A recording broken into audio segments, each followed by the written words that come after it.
Hi friends, welcome back to my channel Ravi Andugula. వేపాకండి. ఈ వేపాకు ఏంటా ఇలా తీసుకుంటున్నారు అనుకుంటున్నారా? చాలా మంచిది. వేపాకు మరిగించి ఆ నీళ్ళతో వాటర్తో స్నానం చేస్తే ఏవైనా మనకి ఇచ్చింగ్స్ ఉంటే తగ్గిపోతాయండి.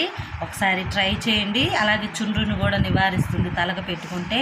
ఫ్రెండ్స్, వేప పుల్లలు నిన్న ప్రేయర్ దగ్గర నేను తెచ్చుకున్నాను. ఈ వేప పుల్లలతో పళ్ళు కడిగితే అనేక నోటి దుర్వాసన కానీ లేకపోతే చిగుళ్ళు వాపు కానీ అలాంటివి తగ్గుతాయి. ఒకసారి ట్రై చేయండి. ఇదివరకటి కాలంలో ఇదే బ్రష్ అండి, మనందరికీ తెలిసిందే కదా ఫ్రెండ్స్. ట్రై చేయండి ఫ్రెండ్స్.